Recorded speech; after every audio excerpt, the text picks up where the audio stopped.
ഭയങ്കര സന്തോഷമുണ്ട്. അങ്ങനെ താങ്കളെ വിളിച്ചൊന്ന് അനുമോദിക്കണമെന്ന് എനിക്കൊരു തോന്നി, അതുകൊണ്ടാണ് വിളിച്ചത്. അമ്മേ, ഞാൻ നിങ്ങളെ മോനെ തന്നെയല്ലേ.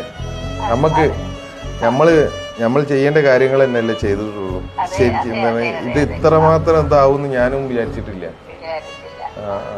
എന്തായാലും കുറേ ആളുകൾ വിളിക്കുന്നുണ്ട്, ഒരുപാട് ആൾക്കാർ. പക്ഷെ എന്താ പറഞ്ഞാല് നിങ്ങൾ വിളിക്കുമ്പോൾ സന്തോഷമുണ്ട്. കാരണം എന്താ പറഞ്ഞു കഴിഞ്ഞാല് അമ്മനെ എനിക്ക് എന്തായാലും അവിടെ വന്ന് കാണാൻ കഴിയില്ല.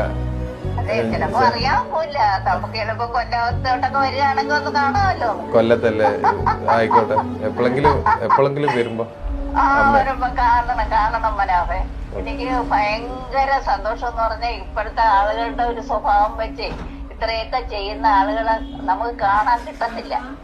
അതാണ് 72 ദിവസമൊക്കെ താങ്കൾ അവിടെ നിന്ന് ഇത്രയൊക്കെ ചെയ്തട്ടെ. എന്നിട്ട് ഇതിലൊക്കെ യൂട്യൂബിലൊക്കെ താങ്കളോട് അവർക്ക് നമ്മളിപ്പോ ഒരു വീട്ടില് ഒരു പിന്നെ വീട്ടുകാരനല്ലേ ഞാനും ഓരേ. സ്വന്തം ജ്യേഷ്ഠൻ തന്നെ. അതെ, അർജുന്റെ ജ്യേഷ്ഠന്മാരാണ് നമ്മള്. അപ്പൊ ഞമ്മക്കൊരു നന്ദി ഒരു പറയേണ്ട ഇത് തോന്നിയില്ല. നമ്മളൊന്ന് ചെയ്യുന്ന വേറൊരാണ്ട് നന്ദി കിട്ടാനല്ലല്ലോ, എല്ലാം മനസാക്ഷിയല്ലേ. അതെ അമ്മേ, അതെ.